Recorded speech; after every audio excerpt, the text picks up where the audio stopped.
Hear ye, hear ye. The Honorable Supreme Court of the State of Iowa is now in session.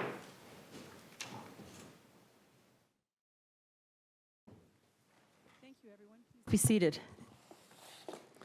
We are here this afternoon for the submission of 3 cases. The first case is State versus Manning.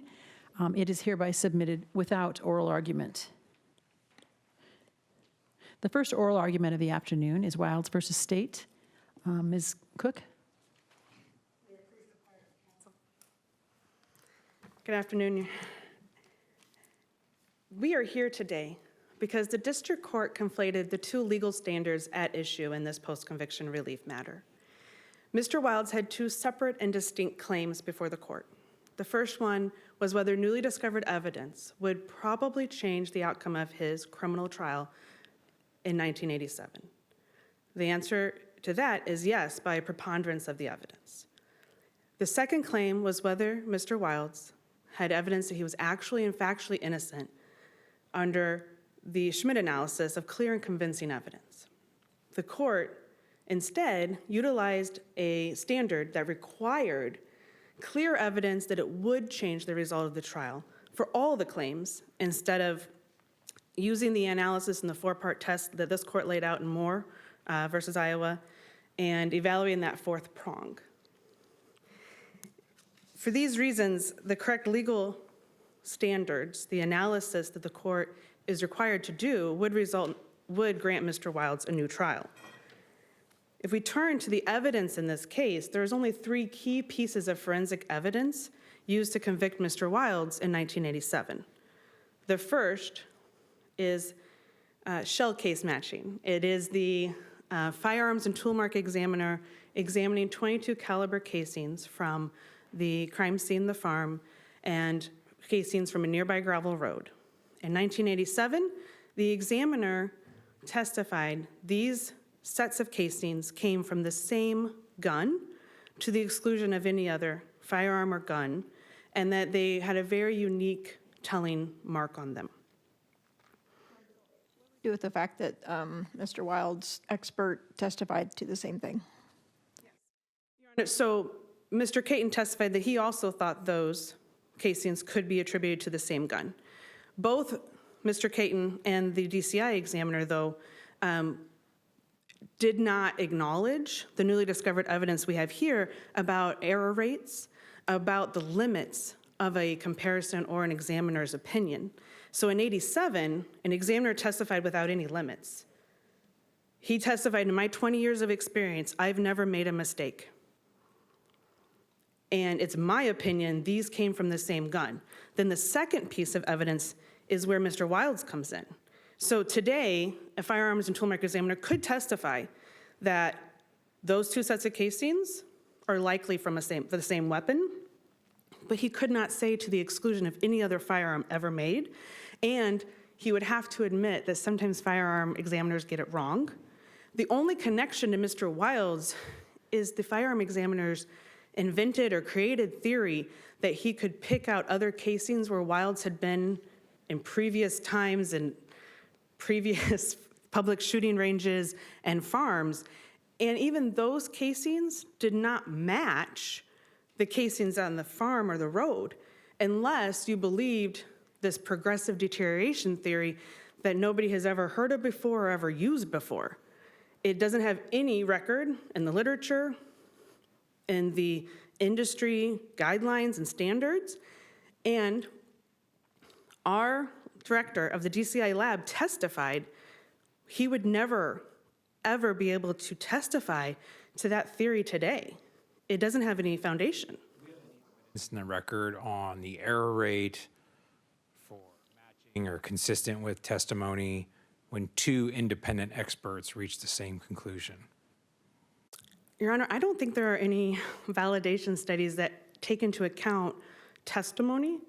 And I think the most important part to look at is the validation studies that have been done are solely looking at matching of a shell casing or a bullet to a firearm.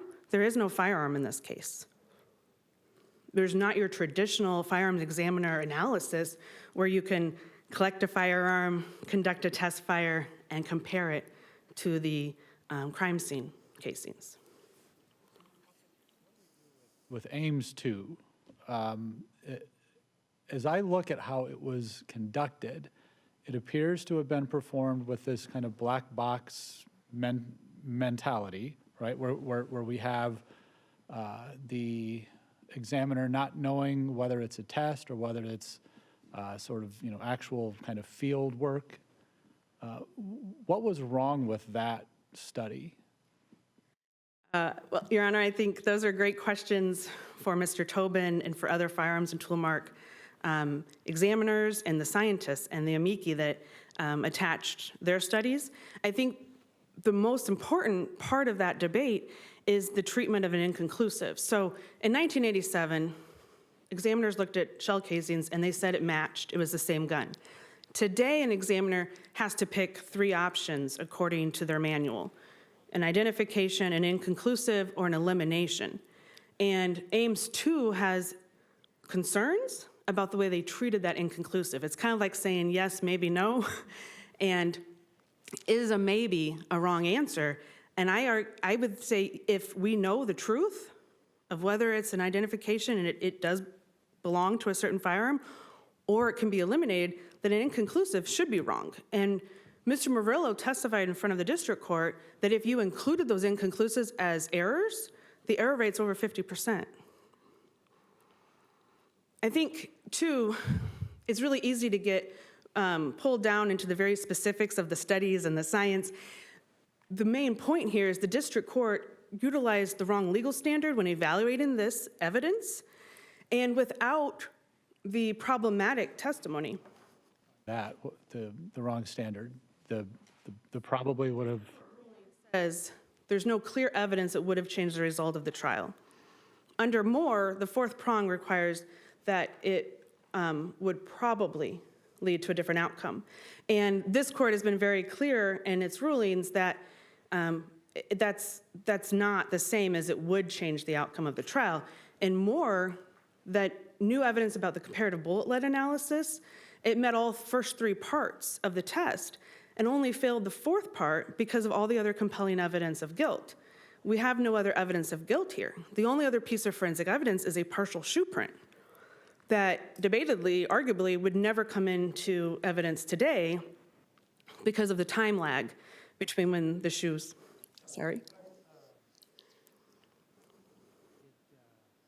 Looking at the evidence in the light most favorable to the verdict, did the defendant lie to police about shoes that he owned?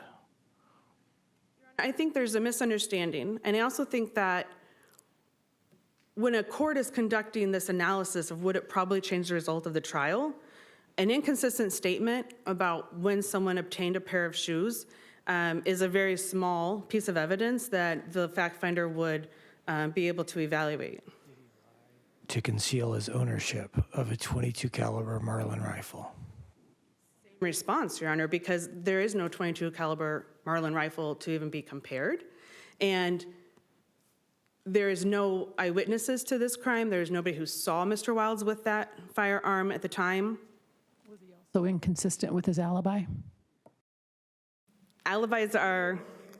There was more than just the shell casings, right? Well, there's nothing concrete. There is no physical evidence. There's no eyewitness identification. There's nobody that saw this. There's no motive.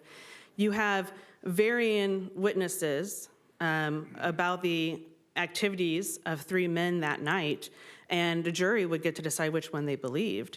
And if you didn't have this misleading overstatement that connects him to the scene based on an examiner with 20 years of experience, all you've got are the defendant and another guy saying different times of where they were.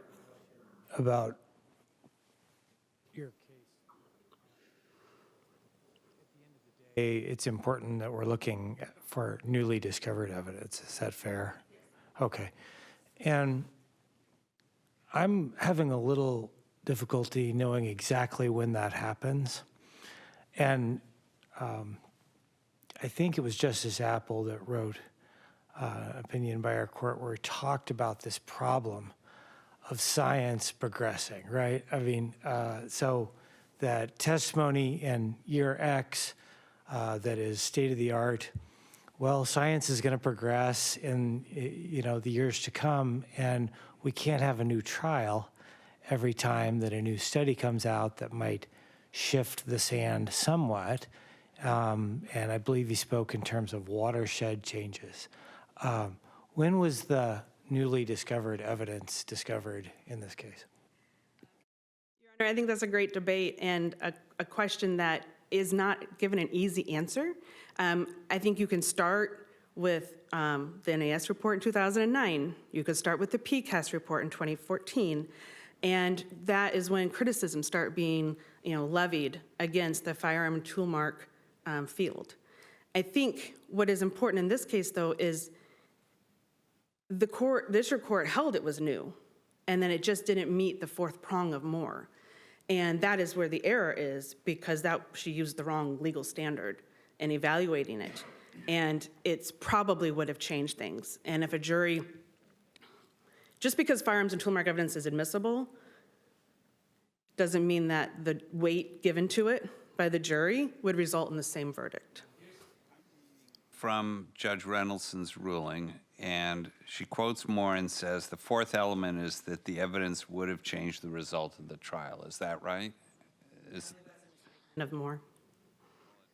She's quoting it from Moore. And then she says, at the end, there's no clear evidence that the testimony suggested by Wyldes would have changed the outcome of the trial, which sounds like a paraphrase of the standard. I mean, I don't see this, that, this, experienced district court judge got the legal standard wrong here. Could you be maybe a little more specific? The initial ruling on post-conviction relief doesn't even acknowledge that there are two claims or grounds for relief pending. The more newly discovered evidence has been a part of our Iowa history for many years and has traditionally fallen under Iowa Code 822.21D as new material evidence. It didn't have to have anything to do with innocence. And then in 2018, with the Schmidt opinion, this court held that another venue, another avenue for relief was to show factual innocence as a standalone. And that is the clear evidence standard, not the preponderance. More likely than not, the verdict would be different. What she says is there's no clear evidence that the testimony suggested by Wyldes would have changed the outcome of the trial. That sounds similar to saying it wouldn't have changed the result of the trial, which is what the legal standard is. I think we're kind of slicing and dicing words here, aren't we, a little bit? Important words, though, Your Honor, because what is left if the firearms examiner cannot connect these shell casings at the crime scene to Mr. Wyldes? That goes back to my question. If we ignore his testimony, we still have Wyldes' own expert's testimony that puts it there. So and I think, Moore says probably, but it also describes it as a very high standard in the PCR context. So we conclude Moore has not met the high standard of showing that the verdict probably would have been different. And in that case, I think that the CBLA evidence was completely discredited. And individualization of firearm casings or bullets to a specific firearm is not permissible. A firearms examiner cannot give an unqualified opinion. Their own governing bodies prohibit them from doing that. So even Mr. Caton's testimony wouldn't be 100% correct. It would come in with limitations. It would come in with error rates and other criticism. Case allows a criminal defendant to bring a PCR action because his own witness testified to something he couldn't have. This is newly discovered evidence. It wasn't available in 1987. And this is a .22 caliber firearm that was the most popular. Evidence when the evidence being challenged is the defendant's own evidence. Your Honor, and I won't comment on why that is, but I think that our precedent is very limited on what is newly discovered evidence because it is a high burden. And so it's not something that the court does lightly, but also this district court did not conduct the proper legal analysis to get where it needed to go. Seeing that, I mean, it looks like she's quoting the standard for whether the evidence probably would have changed the result of the trial is a high one. Isn't that, is there a probability? She's not, I don't see her as saying it requires clear and convincing evidence or something higher than a probability. The phrase clear and convincing, but there are 3 instances in her first ruling where she says clear evidence would. And that to me that's an error, because is there probably an error here? Is there an error in this evidence? We're taking away someone's life and liberty based on this testimony that now could never be offered. There would be no shoe print comparison offered at trial, and I'm almost out of time. And so I think it's also, there's no analysis of what the other evidence would be. Distinction. So the newly discovered evidence, as I understand it, what you're saying is those are the new studies that have been done regarding this kind of analysis, correct? Clarify, it wouldn't be just a study, it's the scientific consensus, right? The Association of Firearm Tool Mark Examiners has a manual, I believe it was Exhibit M at trial, that says these are the things you can say, and the bounds of science prohibit us from that individualization that it's this gun. Is the certitude of the opinion testimony. And then the connection to Wyldes based on those 18,000 random casings. Meaning of is not really a newly discovered evidence claim. It's now that you just think the testimony went too far based on current standards. I don't think there's any debate that the testimony in 1987 went too far using today's standards, and that we know mistakes were made, and in 1987 nobody would admit a mistake had been made. And so how would a jury, it would change what the jury heard and what they relied upon. Thank you. Louis or Louie? Did I hear you change the spelling of your name? Not intentionally, but I always go by Louie. That's fine. That's fine. Yeah. We've been wrong. All right. May it please the court. Oh, thank you. May it please the court, counsel. Good afternoon. It's a privilege to be here. I'll debate that. I think that there was no problem with the testimony that was given in the 1987 trial, even applying today's standards. Mr. Harvey and also Mr. Caton, neither of them used the phrase "to the exclusion of every other gun in the world." They testified that they made a positive same-source identification, that they were fired from the same gun.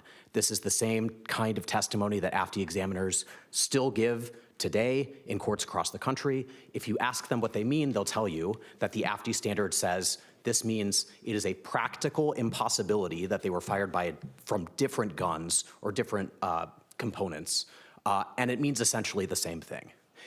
If the claim, now I didn't understand the claim below to be that if they had given the same opinion, but in different language, the result would have been different.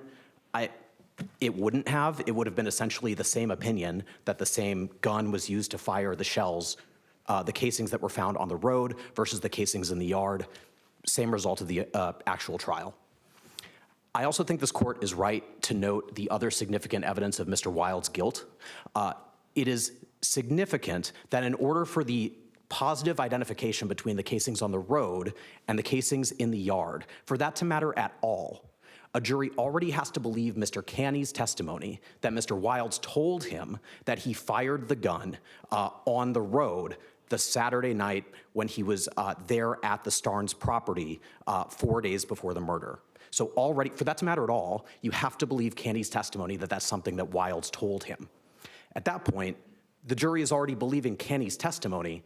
Canny and Easley's wife, all of them provide factual testimony about what happened on the night of the killing that disproves Wyldes' alibi. Also, Wyldes, as was pointed out by the court, lied to police over and over about his access to and ownership of this particular weapon. Every time one lie was disproved, he supplied another. And also, that lie was proven by the fact that both Canny and Easley testify that they saw this particular gun in his possession on his kitchen table months after the murder. So anyway, But I don't think this court granted oral argument to talk about the facts of this case. I think this court granted oral argument to talk about the challenge to the admissibility of firearm tool mark identification testimony.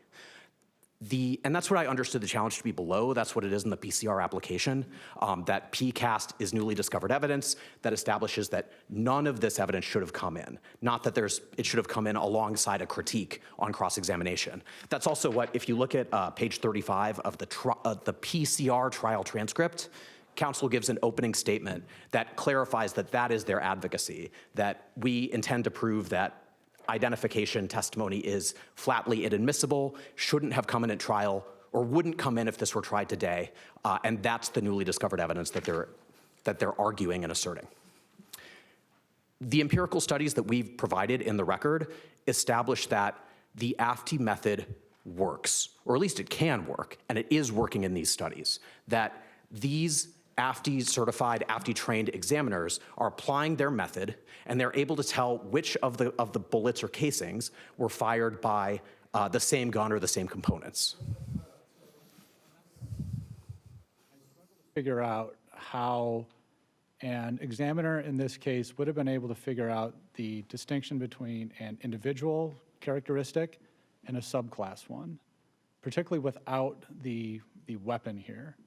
Help me out. This case is actually much easier than almost any other firearms identification case because of the gouge that goes down the side of the casings. That Mr. Tobin concedes is not a subclass characteristic. It's not present at the time of manufacture. It can't be produced by a tool on the line that makes that part and then makes another identical part the next moment. It is produced by the unique action of the firing pin striking the chamber over and over when the gun is dry fired. Can't be subclass. It has to be unique. It's like dragging a cookie cutter through the dough as the casing is loaded and then fired each time. It's going to be unique to that gun because it's unique to the burr on the inside of that gun, which is unique to the firing pin that produces it. But more generally, I understand it. Mr. Harvey spoke to Mr. Brophy, I don't know if I'm pronouncing that correctly, with Marlin. And he talks about a change order of some sort, that this was apparently some sort of common feature with this gun when it was dry fired, that it would create a burr like this, such that Marlin put in a change order to fix it, which would suggest that this isn't the only gun that had this problem, which means that we might again have some sort of subclass problem here. Right. You're correct if the existence of the gouge itself was the basis for the same source identification. But that's not what happened. If you look at Harvey's deposition testimony, and both Harvey and Caton say this in their trial testimony also, it's not just the existence of the gouge, it's the individual markings across the width of the gouge. It's the specific shape of the gouge that matches these particular, the shells on the hill and the shells in the yard. Now, opposing counsel mentioned this is different from what's happening in the studies because they didn't recover a gun to test these against. That's not actually true. In the studies, they don't send the examiners a gun. They send them exemplar bullets. They say this bullet was fired by gun 1. Does this bullet match it? Right, so there's never a gun for test firing in the studies. But this is exactly like those studies where you have 6 casings from the yard. Right, here are 6 that are fired by the same gun. Do these 3 match it? And you can look and see the markings in the gouge are so similar. And the AFT definition here is more similar, more agreement than I've ever seen in my training and experience in 2 bullets or casings that don't match, that weren't fired from the same gun. And, more similar than I've ever seen in a non-match, and similar enough that it's the level of similarity that I have seen in known matches, like test firings and training and experience, that kind of thing. And I think both Harvey and Caton testify that the firing pin, even without that gouge, the firing pin would have been enough for them to conclude same source identification here. This is where I kind of come back to that change order. If there were enough guns that had this dry firing problem, creating this burr on the firing pin, then that suggests that there were perhaps many of these guns out there, right? 2 thoughts on that. One is that the the existence of the gouge itself may be something that Marlin is aware of, that happens frequently enough that it's a known issue. The specific three-dimensional mark left by that gouge, like it's produced chaotically. It's produced by a firing pin striking over and over a certain amount of, however many times Wyldes dry fired it. The amount of times that somebody has dry fired and struck it with the firing pin is going to change gun to gun, right? The other thing I'd mention is Wyldes replaced the firing pin on this particular gun himself more than once, the testimony at trial shows. So this is a unique firing pin in a gun. So even if you could call this a subclass characteristic, which I think Tobin agrees with me that it's not, but even if you could, this is a unique firing pin. Now, but I also want to say that the reason the empirical studies are so useful is because they're trying to get specifically at can subclass mislead examiners into making false positive identifications. And to look at that, they test consecutively manufactured parts, components of various types of firearms, some of which are known to produce potential subclass characteristics. And even in those instances, the false positive identification rate is extremely low. And not just because examiners are spamming inconclusive all over the place. They're making almost every available correct identification that's out there to be made. So they're not just gaming the test like somebody who shows up to a 200 question multiple choice test and chooses not to answer any of the questions. They're answering correctly on most of the positive identifications. They're picking almost all the fruit off the tree. And there are more inconclusives on eliminations. This is partially because they're doing external validity, they're following their laboratory guidance, and a lot of them are working in labs where you can only say elimination if you have a class difference. And you never have a class difference in these studies because that's the whole point, is to make it so it's within class. We're looking for if subclass can mislead you into positive identification.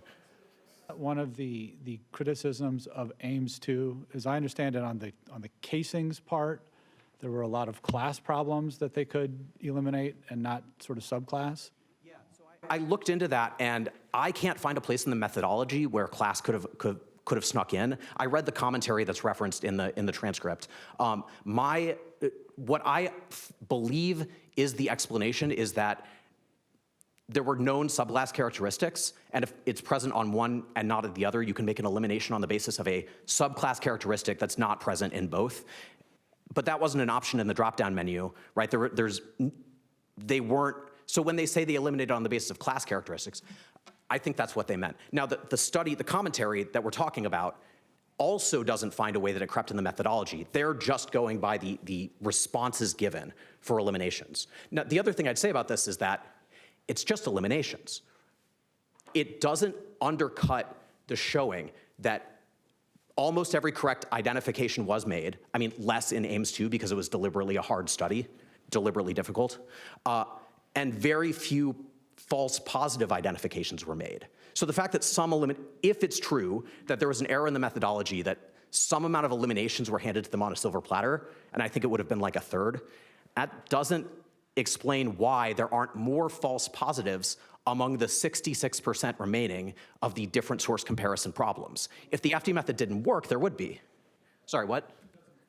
The bullets either. Right. Because bullets didn't have the same problem, I don't think. I believe that's right. Now, Justice McDonald, you asked, is there any evidence in the record on the false positive rate when two examiners agree on a same source identification? And there is. It's in Ames 2. 582 out of 582 times.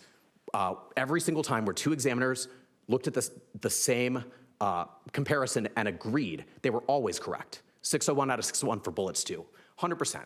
I asked Mr. Tobin about this. He would not opine on it. I've never seen a good response to this in any of the literature. I think it aligns with what Justice Gold in the Abreuquois dissent points out about the Ames 2 study, which is that there was some disagreement, it's true, but the disagreement where it existed almost always steers in the direction of ground truth. And when examiners agree, they're almost always, in fact, they were always right when they agreed on a same source identification. And all the criticism of Ames 2 I've read, interestingly, it's not really criticism of the design. which makes sense because Ames 2 was designed exactly how PCAST said it wanted these studies to be designed. It specifically called for studies like Ames 1, and this is like that. That's what I mean when I say safe harbor, by the way. I don't mean its validity, eternally can never be questioned. I'm saying this challenge said PCAST proves that there's no validity. Here's a study that is done how PCAST said studies should be done. This should be safe harbor for this particular challenge. Anyway, the methodology is not what they talk about. They only talk about the repeatability and reproducibility rates. But to do that, they're talking about repeatability and reproducibility of inconclusive and elimination results. And as we talked about in the record, there's a mirage of disagreement there because different labs have different policies. Also, what we really care about is the probative value of testimony that makes a same source identification. That's what's being challenged here. State of the law on this issue. Are you aware of any cases that completely disallow this kind of testimony?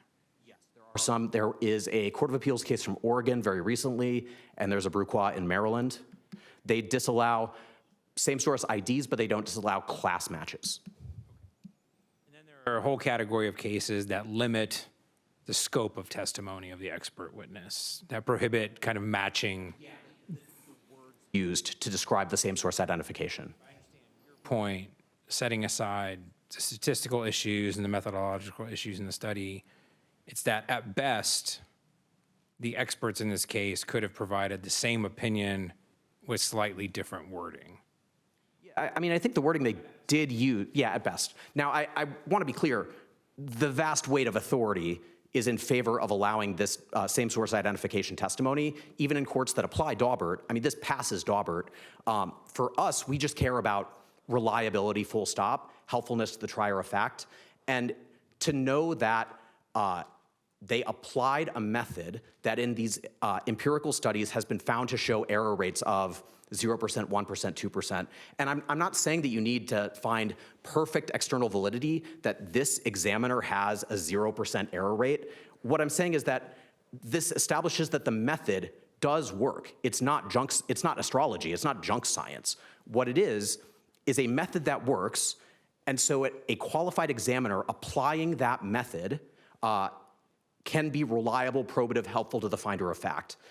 Not beyond cross-examination. It should be cross-examined, and was. In fact, the defense can and should and did get their own expert to examine the evidence and wherever they can provide a different opinion that's supported by the facts, they will.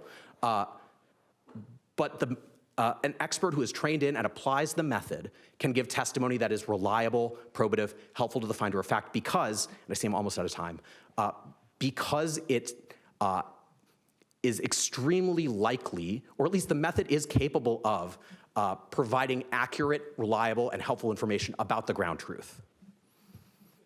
Opposing counsel's argument at the beginning of her session that the district court applied the wrong standard, and some sort of clear evidence on whether it would have changed the verdict. Yeah, I tend to agree with the opinions expressed in questioning that the district court quotes more, gets the standard right when it quotes more, and then in the opinion it says it's not clear that the newly discovered evidence would have changed the outcome. The use of the word clear there, I mean, yes, that's part of a different standard, clear and convincing evidence that we apply elsewhere, but the substance of the sentence is doing the correct analysis and looking at the newly discovered evidence and saying, would it have changed the outcome? And Moore says it's supposed to be a high standard, so I think it's being correctly applied here. What does the word probably mean in that line? I mean, as I read Moore says probably a number of times, and then kind of when it summarizes, maybe it takes that word out. What is the standard here? I think that, I don't think Moore is sui generis in terms of its newly discovered evidence test. I think that's the test that we use in all sorts of different cases. And the test does use the word probably. It's a level of, it means you don't have to be absolutely certain.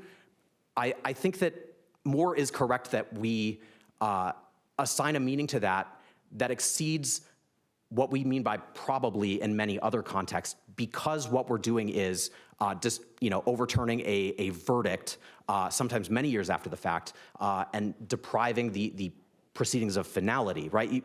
it requires more of a showing than just a 51% probability usually, or at least that's how I read more. I read those references to that this is a strict and hard to satisfy standard to mean essentially that. Okay, thank you.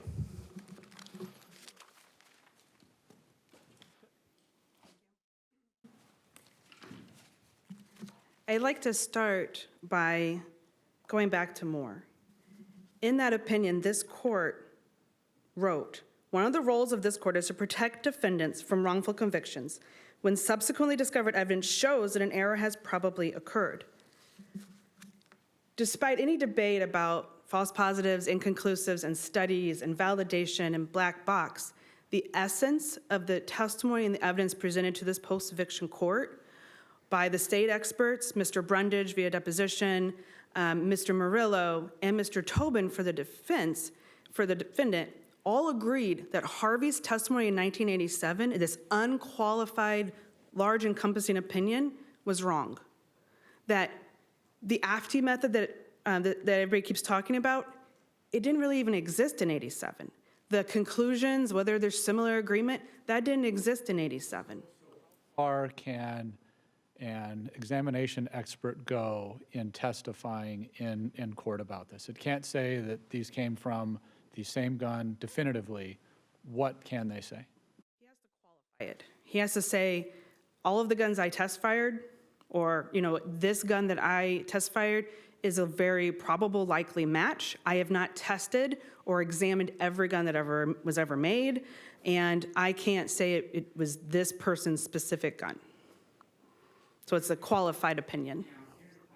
Well, maybe you can help me with it, or maybe I haven't read the briefs carefully enough. What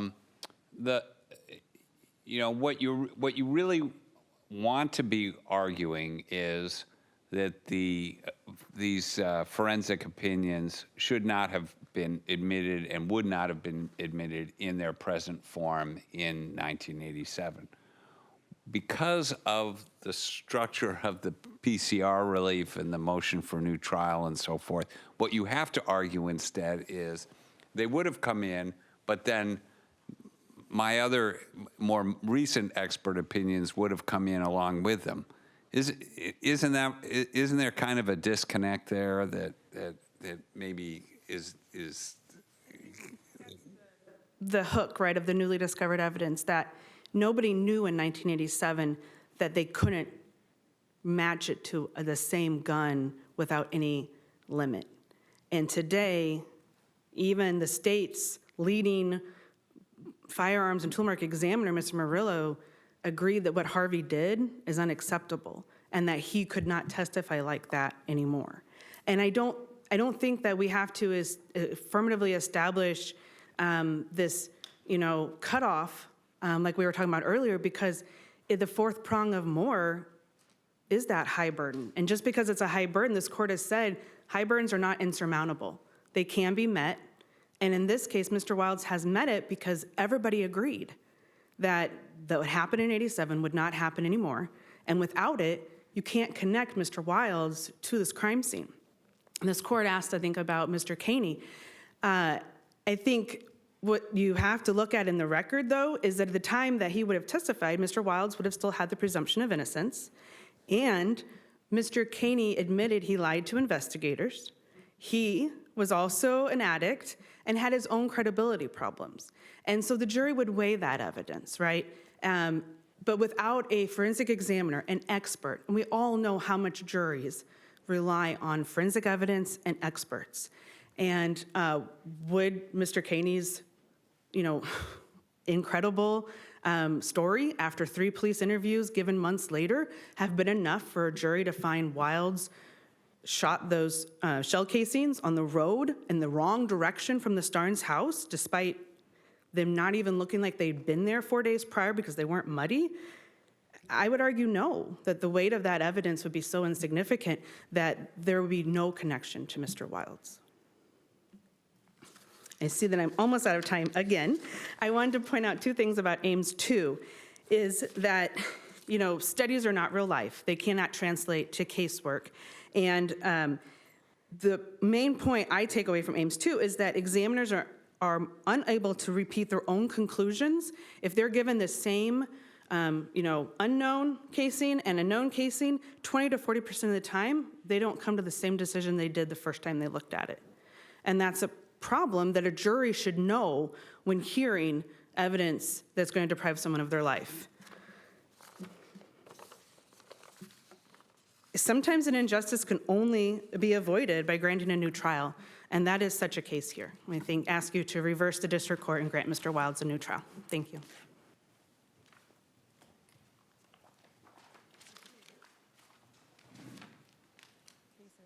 Wyldes versus State is hereby submitted.